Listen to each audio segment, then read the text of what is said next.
오늘 우리가 은혜 나눌 말씀의 제목은 주님이 내게 구하시는 것은 What does the Lord require of you? 성경 미가서 6장 8절 본문 말씀입니다.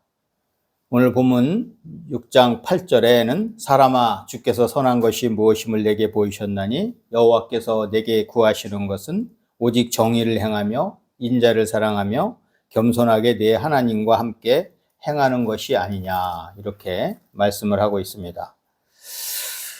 오늘 본문 내용을 보면은요, 이스라엘 백성은요, 귀한 예물을 드리기만 하면 하나님이 기뻐하실 것이라고 생각을 했습니다. 1년 된 송아지를 드리거나, 오늘 성경 본문에 오늘 읽진 않았지만, 전체 성경 본문을 보면은, 천천의 순양, thousand of rams, 천마리죠. 천마리의 순양. 그 다음에 만만의 강물, 10,000 rivers of oil. 이렇게 많은 기름을 드리면 하나님이 기뻐하실 것이라고 생각을 했습니다. 심지어는 자신의 맏아들까지 번제물로 드리려고 합니다. 실제로 가나안 안에는요, 맏아들을 희생 제물로 드리는 나쁜 풍습이 있었습니다. 그러나 하나님이 이런 제물을 좋아하실 리가 없습니다. 요즘 처음에 새신자들 보면은요, 교회 이제 이렇게 안 온다는 사람들 얘기하면 교회 가면 헌금 때문에 안 간다, 이런 얘기를 많이 합니다. 그래서 어떤 분은 사람에 따라 다지만 헌금 드리는 거를 그렇게 부담스러워하지 않는 분이 있는가 하면 헌금 드리는 거를 되게 부담스러워 한다는 것이죠. 그런데 여기 이스라엘 사람들은 보면요, 자기가 있는 것 같고 남보다 더 많이 드려야 하나님이 기뻐하신다고 생각을 했습니다. 지금도 아마 많은 사람들이 내가 더 많이 드려야 하나님이 기뻐하신다, 이렇게 생각을 할 수도 있습니다. 물론 더 많이 드리면 좋죠. 그런데 반드시 그게 다가 아니라는 것이죠. 그래서 어떤 교회는 또 헌금을 되게 강요합니다. 헌금. 그런데 우리가 성경에 보면은 감사절기에 감사하라는 거, 그 다음에 말라기 3장 10절에 보면은 11조를 드리라는 거, 요거는 이렇게 기록이 되어 있는데 사실은 하나님한테 그렇게 많이 드리라고는 얘기는 안 돼 있어요. 그런데 11조를 드리고 그 감사절기를 잘 지키면요, 하나님한테 빈손으로 오지 않는다고 그런 생각만 하면은 문제가 없는데, 또 내가 남보다도 더 경쟁을 해서 드리려고 했다는 그 자체가, 드려놓고도 아깝게 생각을 하지 않으면 되는데 드려놓고도 또 아깝게 생각을 하는 것이죠. 그리고 또 주위 사람들은 또 그걸 갖고 서로 경쟁을 하게 될 수도 있습니다. 그런데 오늘 미가 선지자는요, 이런 이스라엘 백성의 잘못된 생각을 지적을 합니다. 많은 제물을 드리면 드리는 사람의 마음이 뿌듯하고 자기 스스로는 만족할지 모르지만 하나님은 그 제물을 기뻐하시지 않습니다. 왜냐하면 하나님이 제물이 없어서 우리에게 요구하는 것이 아니기 때문입니다. 하나님은요, 부족한 것이 없으신 분입니다. 단지 우리한테 제사 드릴 때 제물을 갖고 오라는 거는 우리의 정성을 보는 겁니다. 정성. 제가 옛날에 한번 TV 화면 보고 놀란 적이 있어요. 무당도요, 큰 굿을 앞두고요, 목욕제계를 한다고 겨울에 깊은 산에 들어가서 목욕을 하는 걸 봤어요. 깊은 산에 겨울에서. 무당들도요, 일반 귀신을 이렇게 모시는 사람들도 그렇게 정성을 드립니다. 그런데 우리가 하나님한테 정성을 드린다고 한다는데 우리가 그냥 대충 예배 드린다고 하면은 얼마나 사실은 우리가 예배를 잘못 드리는 겁니까? 그래서 우리가 옛날에는요, 헌금을 드려도요, 많지는 않지만 돈도 가급적 빳빳한 걸로 해서 다리미로 5가지 드렸어요.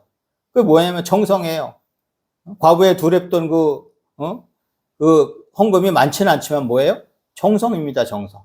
나에 있는 거, 하나님께서 주신 것을 통해서 감사하는 거, 정성이죠. 이스라엘 백성은 하나님을 제대로 섬기는 방법을 몰랐습니다. 지금도 교회에 많은 사람들이 제대로 모르는 사람이 있어요. 교회에 와서 찬양은 크게 하고 내가 헌금했다고 해서 우쭐해서 이렇게 있는 것이 아니라 내가 비록 많은 헌금은 못했지만, 내가 비록 찬양은 잘 못하지만, 어떻게 해요? 항상 사람이 한결같은 사람이 있잖아요. 교회 안에서나 밖에서나. 한결같아요. 우리는요, 이 교회 예배당은요, 단지 예배를 드리고 화이팅 하는 곳이지만, 우리가 이 예배당을 떠나고 나가면요, 그게 내 사역지입니다. 거기에서 진짜 힘이 있는 하나님의 자녀의 모습이 나타나야 돼요, 거기서. 거기서는 쪼다같이 살고, 교회 와서만 큰 소리 치는 사람들이 있어요. 싸워도 교회 와서만 싸우고. 이런 사람들은 과연 하나님이 기뻐하실까요? 아마 오늘 미가 선지자가 이스라엘 백성들한테 이 지적하는 이 내용과 아마 대동소이할 것입니다. 하나님은 우리가 무엇을 드리는가 보다 어떤 사람인가를 더 중요하게 보이십니다. 하나님은 재물이 아닌 그 재물을 드리는 사람이 과연 어떤 사람인가를 보십니다. 즉 하나님은요, 재물이 아닌 참된 예배자를 찾으시는 것이죠. 하나님은요,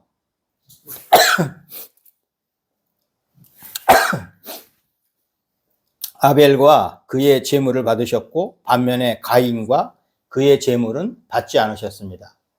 어떤 사람은요, 뭐 피해 자살을 드렸다고 그러고, 어떤 사람은 뭐 그냥 밭에 그냥 소출을 드렸다고 해서 뭐 이런 얘기 하지만요, 여기도 정성입니다.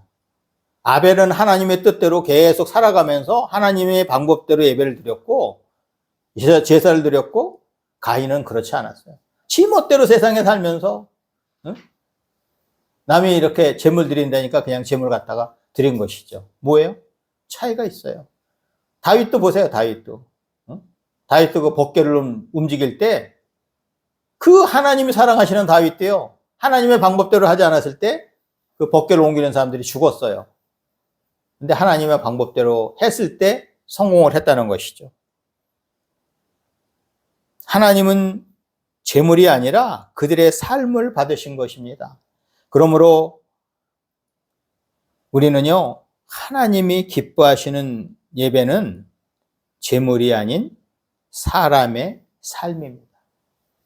그래서 꼭 교회 와서 헌금 드릴 때만, 교회 와서 예물을 드릴 때만이 아니고 우리의 삶이, 나의 삶이 거룩한 예배가 되어야 되는 것이죠.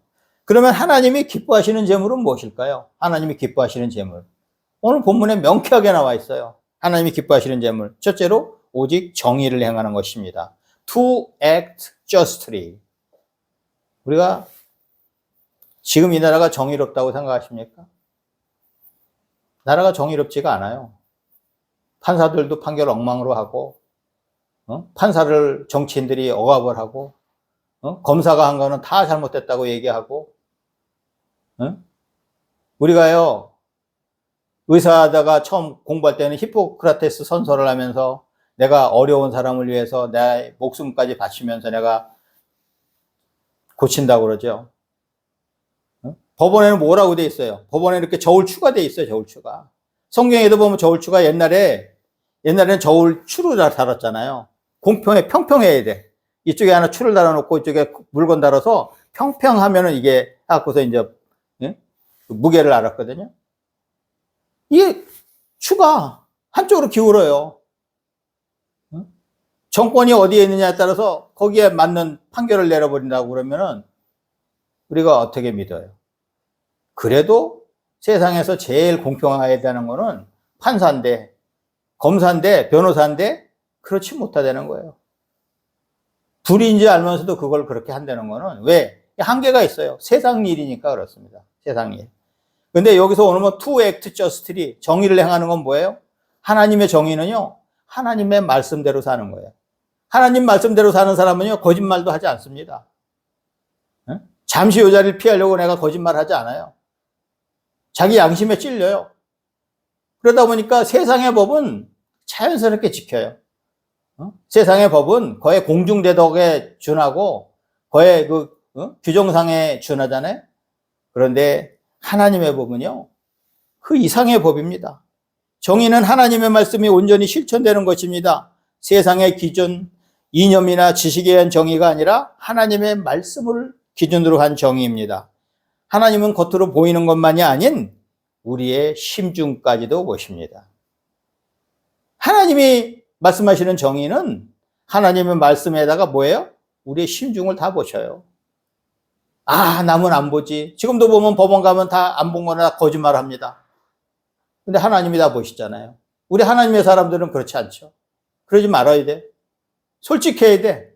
이 자리를 면하려고 그냥 대충 거짓말하고 자꾸만 하면요. 반월도덕이 소도덕 된다 해서 계속 거짓말해요. 가랑비 옷 젖는다고 하잖아요. 작은 거짓말. 그냥 요 자리를 넘어가려고 하면 거짓말해. 제가 한때 공부할 때 꼬리를 무는 영어 공부를 해봤는데 꼬리에 꼬리를 물어요, 거짓말이. 그래서 나중에는 자기가 거짓말쟁이가 되고 자기가 나중에 사기꾼이 된지를 몰라요. 완전 생활이 돼버렸으니까. 자기가 돼버렸으니까. 그런데 오늘 하나님이 말씀하신 정의는요, 정직합니다. 정직합니다. 하나님은 겉으로 보이는 것만이 아닌 우리의 심중까지도 보시기 때문에 하나님이 보고 계시기 때문에 우리는 거짓말하면 안 돼요. 세상에서는 완벽한 정의를 찾아보기 힘듭니다. 세상의 정의는 세상에서 정한 규율이나 규정으로 한정하지만 하나님이 정하신 정의는 하나님의 말씀 실천과 마음까지도 해당된다는 것입니다. 그래서 마음에 살인하면 살인한 거라 그러잖아요.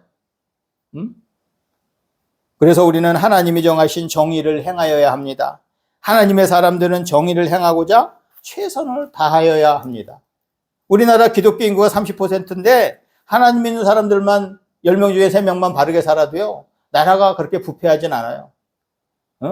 하나님 믿는 사람들이 판결만 제대로 내도, 하나님만 믿는 사람들이 정치만 제대로 해도 이렇게 타락하지는 않을 것입니다. 우리나라에서 제일 믿지 못할 사람이 정치인이라 그러잖아요. 얼마나 한심해요. 정치인을 제일 믿지 못할 사람이라고 생각하면. 시편 37편 28절에서는 여호와께서 정의를 사랑하시고 그의 성도를 버리지 아니하심이로다. 그들은 영원히 보호를 받으나 악인의 자손은 끊어지리로다라고 합니다. 여호와께서 정의를 사랑하신대요.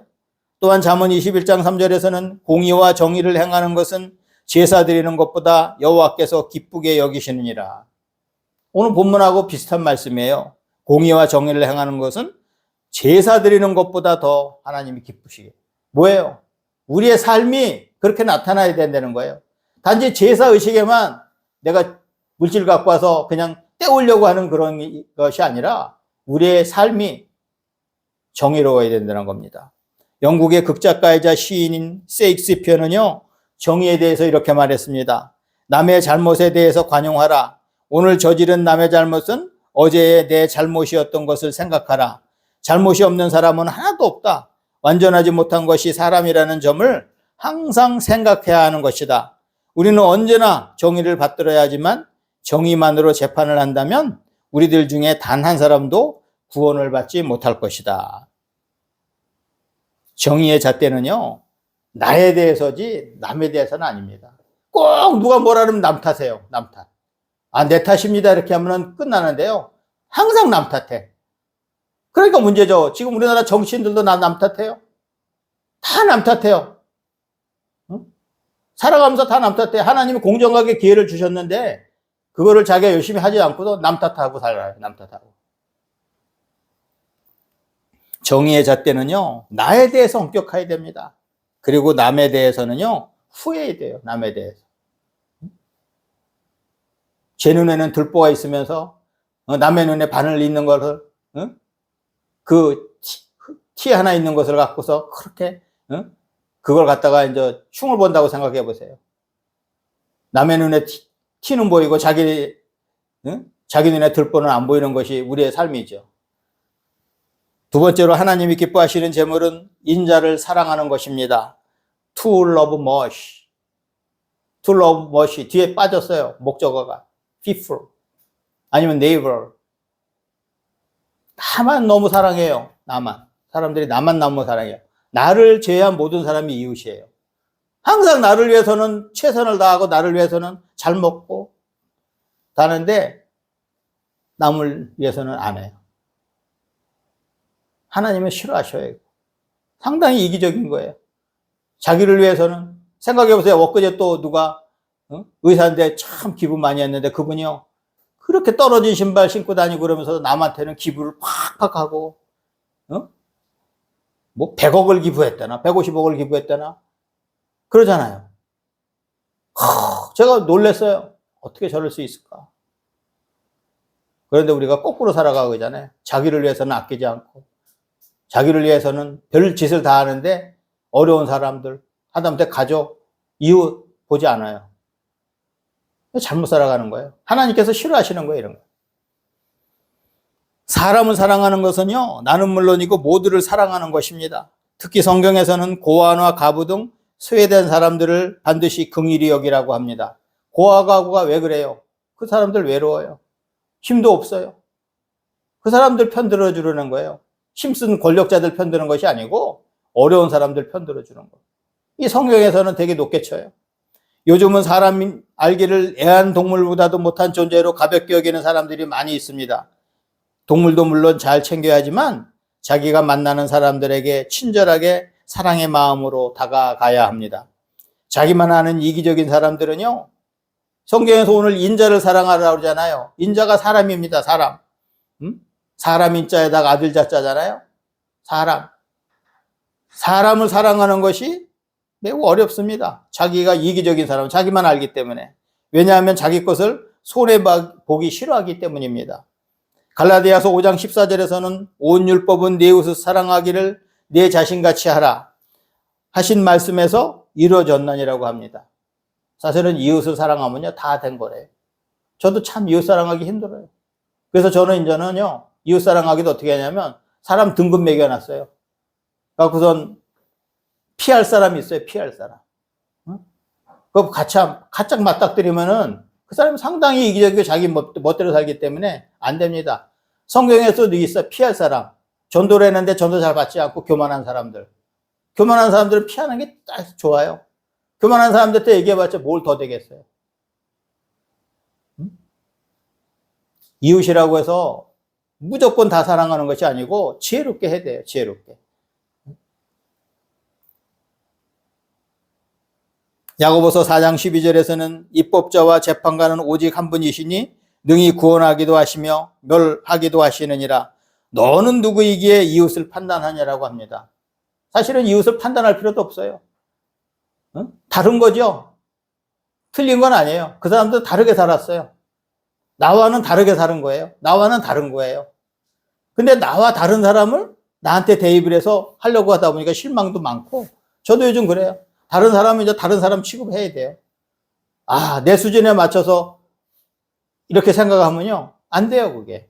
실망이 되고, 미워하게 되고, 결국 이웃사랑 못하게 돼요. 그리고 또 싸우게 되고. 이웃사랑은 비록 힘들어도 우리가 반드시 실천하여야 합니다. 명심보감에 이런 말이 있습니다. 남을 질색하는 사람은 끝내 친구를 사귀지 못할 것이고 자신을 용서하는 사람은 자신의 허물을 고치지 못한다. 맞아요. 자기에 대해서는 관대해요. 자기는 쉽게 용서하는데 남은 용서 못해. 남에 대해서는 좋게 대하지도 않아. 제가 참 싫어하는 사람들이, 교만한 사람들, 남에 대해서 잘 못 대하는 사람들 보면요, 옆에 있으면 그냥 뺨을 한 대 때리고 싶어요. 그거 뭐 하나님이 때려주시겠죠? 하나님이. 오죽하면 옆에서 그런 생각이 날까요? 우리는 남에 대해서는 관용하고 나에 대해서는 엄격해야 됩니다. 그래야 이웃사랑을 실천할 수 있습니다. 제가 졸업한 학교 중에 한 학교의 표어가요, 사랑의 실천이라는 표어를 가진 학교가 있습니다. 참 제가 좋아하는 성경 말씀이지만 저한테 항상 도전이 되는 표어입니다. 항상 도전이 돼요. 사랑의 실천. 어디에 있든지 내가 사랑의 실천을 한다는 것이 얼마나 힘든 건가요? 몇 년 전에 울진에 큰 산불이 났을 때에 많은 사람들이 도움의 손길을 주었습니다. 특히 교회가 번호보였습니다. 특히 교회 중에 우리 대한의 이수교 장로회 통합 측에서요, 얼마나 많이 했는지요. 울진의 교회에서 놀랐어요. 그때부터 통합 측 교회를 보기에 다시 봐요. 어려울 때 내 손을 펴서 도와주는 거, 참 우리나라에 선한 사람이 많다는 것을 느꼈어요. 교회 욕하지만요, 특히 교회가 더 잘합니다. 우리도 모르게 이웃으로부터 도움을 받으며 삽니다. 우리도 항상 어려운 이웃을 돌봐야 할 것입니다. 또한 모든 이웃을 사랑하여야 할 것입니다. 그리고 마지막으로요, 하나님이 기뻐하시는 제물은요, 겸손하게 하나님과 함께 행하는 것입니다. To walk humbly with your God. 야, 하나님과 동행했던 사람 있죠? 300년 동안 동행했던 사람. 에녹이잖아요. 하나님과 300년 동안 동행하다가 죽음을 보지 않고 천국에 간 사람이에요. 에녹. Walk with God. 참 좋은 편이에요. Walk with God. 하나님과 함께 걷는다. 얼마나 멋있어요. 우리는 살아가면서 늘 겸손해야 합니다.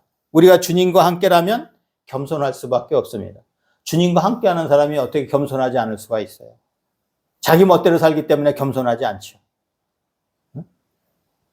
충신대 신학대학원에 이런 표어가 있습니다. 신자가 되라, 학자가 되라, 성자가 되라, 전도자가 되라, 목자가 되라. 저는 이 표어를 제가 졸업한 학교는 아니지만 참 잘 좋아서 제가 적어놓고 우리 임지혁 전도사님한테도 이대로 살아라고 했어요. 그런데 이 표어는요, 목회자만이 아니라 우리 크리스찬들이 다 이렇게 살아야 합니다. 러시아의 소설가이자 시인인 톨스토이는요, 겸손하지 않고서는 완전해질 수 없습니다라고 말했습니다. 우리가 완전해질 수는 없지만 완전해지려면 가급적 겸손해야 합니다.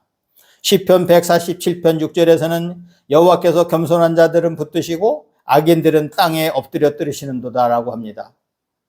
그리고 잠언 18장 12절에서는 사람의 마음의 교만은 멸망의 선봉이요 겸손은 존귀의 길잡이니라고 합니다. 우리는 늘 주님과 동행하면서 겸손해야 합니다. 우리가 이 땅에서 하나님을 기쁘시게 하는 삶을 사는 것은 바로 천국에서의 상도 크지만 이 땅에서도 우리가 하나님과 사람들에게 인정받으며 살게 됩니다. 결과적으로 하나님이 기뻐하시는 예배는요, 재물이 아닌 뭔가요? 우리의 삶입니다. 그렇다고 재물을 드리지 말라는 것이 아니에요. 재물은요, 당연한 거예요. 우리의 삶이 하나님이 기뻐하시는 삶을 드리는 건요, 하나님한테 재물 드리는 거 이건 당연한 거예요. 이건 기본이고, 어떻게 해요? 삶이 하나님이 기뻐하시고 사람들이 보기에 야, 좋더라, 멋있더라 이러고 살아야 돼요. 근데 우리가 살아갈 때 멋있게 살고 아름답게 살아야 되는데 쪼다같이 살고 얌체같이 살고 그렇게 살면은 사람들한테도 인정받지 못하잖아요.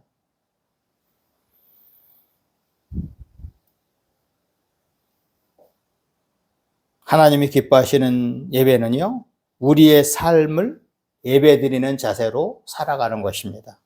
예배 따로, 삶 따로의 따르국밥의 삶이 아닌 뭐예요? 바로 삶이 바로 예배인 삶을 살아야 하는 것입니다. 즉 우리가 거룩한 산제물이 됩니다. 참 표현 잘했어요. 산제물. Living sacrifice. 내 자신이요, 걸어다니면서 산제물이 되는 거예요. Living sacrifice. 어디 가든지 내 자신이 산제물이 되는 거예요. 하나님의 말씀을 실천하면서 다른 사람들이 야, 성경책이 다니는구나, 하나님의 사람이 다니는구나, 이런 걸 보여줘야 돼요.